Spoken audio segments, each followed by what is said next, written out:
بسم اللہ الرحمن الرحیم الحمد للہ رب العالمین والصلاة والسلام علی سید المرسلین وعلی آلہ واصحابہ وذریاتہ واہل بیتہ اجمعین اما بعد رب اشرح لی صدری ویسر لی امری واحلل عقدۃ من لسانی یفقہوا قولی سبحانک لا علم لنا الا ما علمتنا انک انت العلیم الحکیم اللہم صلی علی سیدنا محمد وعلی آل سیدنا محمد وبارک وسلم علیہ۔ میرے قابل احترام ماؤں بہنوں، عزیز بچیوں اور عزیز بچوں، قرآن مجید جب سنا جا رہا ہو تو اس کو روک کر کتنی اچھی چیز سامنے لائی جائے۔ قرآن کے سامنے اس کا کوئی برابری کا مقابلہ نہیں ہے۔ قرآن مجید جس انداز میں ہمارے بچے ابھی آپ کے سامنے پڑھ رہے تھے، دلوں سے دعائیں نکل رہی تھی۔ یہ چھوٹے بچے جنہوں نے ابھی حفظ کیا، اور اس میں سے 2/3 بچے ہیں جنہوں نے ابھی حفظ مکمل بھی نہیں کیا، 5 پارے اور 10 پارے میں ہیں۔ ہم کو بولنا آسان لگتا ہے کہ بچہ بھول گیا، لیکن انہوں نے کتنی محنت کی ہے، ان کے پیچھے ان کے اساتذہ کی کتنی تگودو رہی ہے، ان کے ماں باپ نے ان کے لیے کتنی کوششیں کی ہیں، کتنا وقت لگایا ہے اس کو یاد کرانے کے لیے۔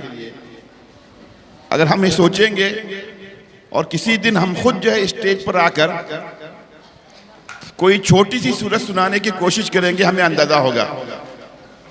اسٹیج پر آ کر سنانا، وہ بھی قرآن مجید سنانا، 10 پارے سنانا، پورا قرآن مجید سنانا، یا چھوٹے بچوں کا 5 پارے سنانا، ہمت کر کے نام لکھوانا ہی بڑی بات ہے، میں سمجھتا ہوں۔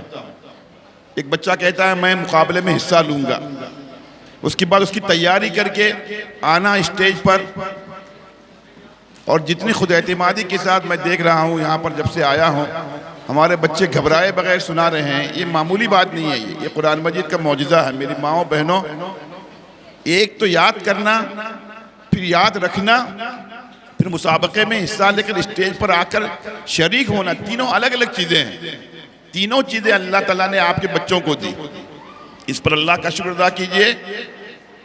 آج ابھی بچے ہو سکتا ہے کہ اس وقت یہاں بھولے ہوں، لیکن آپ اپنے درجے میں استاد کو سناتے وقت کبھی نہیں بھولتے، یا بہت کم بھولتے ہیں، یا ان کی جب جانچ ہوتی ہے 100% ان کو نمبر ملتے ہیں، اچانک کبھی گھبراہٹ طاری ہو جاتی ہے، اچھے بچے بھی بھول جاتے ہیں۔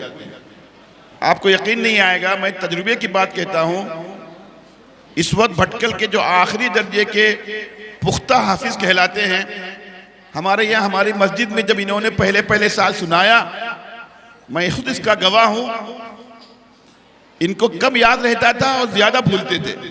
پہلے سال میں نے دیکھا، ہمارے مسجد میں ہم ان کو لے کے آئے تھے تراویح سنانے کے لیے، 2-4 سال ان ہمارے عزیزوں نے محنت کی، آج بھٹکل کے وہ پختہ حافظ بن گئے، آخری درجے کے حافظ بن گئے۔ آپ کے بچے بھی انشاءاللہ اللہ نے چاہا پختہ ترین حافظوں میں آپ کے بچے شمار کیے جائیں گے۔ ایک ذمہ داری ادا ہو گئی بچوں کو یاد کرانے کی، آپ کی، ہمارے اساتذہ کی بھی ہو گئی۔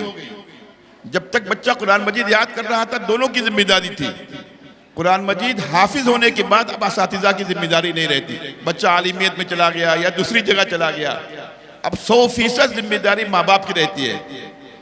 اللہ تعالیٰ جتنا قرآن مجید یاد کرنے سے خوش ہوتے ہیں، اسی طرح قرآن مجید بھولنے سے اللہ اس سے زیادہ ناراض ہوتے ہیں۔ اللہ نے اتنا بڑا انعام دیا، بچے نے قدر نہیں کی، اس سے زیادہ ان کے ماں باپ کو اللہ پوچھیں گے۔ آپ نے اس کو یاد کروانے کے لیے کوشش کی، میں نے یاد کروایا، لیکن یاد رکھوانے کے لیے آپ نے کوشش نہیں کی۔ تو جتنا وقت آپ کے بچے قرآن مجید یاد کرنے کے لیے دیتے تھے، حفظ کے دوران دیتے تھے، میری ماؤں بہنوں اب آپ کی ذمہ داری ہے اس سے زیادہ وقت اس کو قرآن مجید یاد رکھوانے کے لیے دینا چاہیے۔ 1 سال میں 3 دور 4 دور کم از کم ان کے بچوں کے ہونے چاہیے، تب جا کے 10-5 سال کے بعد آپ کے بچے پختہ حافظوں میں شمار کیے جائیں گے۔ کوشش کیجئے آپ، ان کا کوئی وقت ضائع نہ ہو۔ مغرب سے عشاء کے درمیان کچھ بھی کتنا بڑا کام ہو، چاہے درجے کا ناغہ ہو، لیکن یہ وقت خاص رکھیے قرآن مجید کا دور کرنے کے لیے۔ کوئی ضروری نہیں کہ مسجد میں جا کے اپنے استاد کو ہی سنائیں، آپ گھر میں سنیں، فجر بعد 3-4 صفحہ سنائیں، مغرب بعد 4-5 صفحہ سنائیں، اس طرح آدھا پارہ روزانہ سنائیں، کچھ نہیں تو کتنے مصروف رہیں، بڑے ہو کر آگے جائیں، پاؤ پارے سے کم نہ سنائیں، تب جا کے قرآن مجید یاد رہے گا۔ یہ بہت بڑی نعمت میری ماؤں، بہنوں اور عزیز بچیوں اللہ پاک نے آپ کو دی ہے۔ آپ کے بچوں کو اللہ نے حافظ بنایا۔ آج بھٹکل میں ہزاروں بچے ہیں جن کے پاس دولت ہے، عزت ہے، شہرت ہے، محل کی طرح ان کے مکانات ہیں، لیکن ان کے بچے حافظ نہیں ہیں۔ آپ کے بچوں کو اللہ نے حافظ کر دیا، معمولی احسان ہے اللہ کا۔ چھوٹی عمر میں اگر یہ وقت جو ہے قرآن مجید یاد کرنے کے لیے نہیں جاتا تو کہاں جاتا؟ موبائل دیکھنے میں، گھومنے میں، لڑائی میں، جھگڑے میں چلا جاتا۔ 30 پاروں کو یاد کرنے کے لیے آپ کے بچے نے جو وقت دیا اس سے زیادہ وقت جو ہے اس کو یاد کرنے کے لیے دیا۔ اس پر اللہ کا شکر ادا کیجئے۔ آپ ان کے ساتھ جو ہے نرمی کے ساتھ، محبت کے ساتھ معاملہ کرتے ہوئے اب اس کی فکر کیجئے، اللہ سے دعا کیجئے، اللہ میرے بچوں کو آپ نے حافظ بنایا، یاد کروایا، اب آپ ہی اس کو یاد رکھوائیے، پھر اللہ یاد رکھوائیں گے، کوششیں بھی کریں گے۔ میں مبارکباد دیتا ہوں جن بچوں نے یہاں پر شرکت کی ہے۔ اگر بچے بھول گئے آپ مایوس نہ ہوں، ہو سکتا ہے کہ ان کی عمر کا تقاضا اسٹیج پر آ کر بھول گئے ہوں، لیکن یہ بچے بھولے ہوئے نہیں۔ ان کے اساتذہ نے محنت کی، ان کا امتحان لیا ہے، 90%، 95% نمبر ملے تب جا کے مسابقے میں شریک ہوئے ہیں۔ یہ یہاں پر مجبوری کی وجہ سے یا اچانک گھبراہٹ کی وجہ سے ہو سکتا ہے ہمارے بچے بھولے ہوں، لیکن آپ کو پریشان ہونے کی ضرورت نہیں۔ آپ کے بچے نے یاد کر لیا، آپ کے بچے نے قرآن مجید جو ہے مسابقے میں شرکت کی، یہ اللہ کی طرف سے آپ کے لیے کامیابی ہے۔ یہ باقی وقتی چیزیں ہیں، انعام ملا، اول آیا، دوم آیا، سوم آیا، لیکن آپ کا بچہ اللہ کے پاس تو پہلے دن کامیاب ہو گیا جس دن سے آپ نے نیت کی تھی حافظ بنانے کی۔ اس کے بعد پھر آپ نے بچوں کو حافظ بنانے کی کوشش کی، بچے حافظ بنے، اب اس طرح کے مسابقات میں حصہ لے رہے ہیں۔ اللہ ہمارے ان بچوں کو جس طرح اپنے فضل سے قرآن یاد کروایا ہے، یاد رکھنے کی توفیق دے اور اس سے بڑھ کر اس پر عمل کرنے کی توفیق دے۔ انہی باتوں کے ساتھ میں اپنی بات ختم کرتا ہوں۔ وآخر دعوانا ان الحمدللہ رب العالمین۔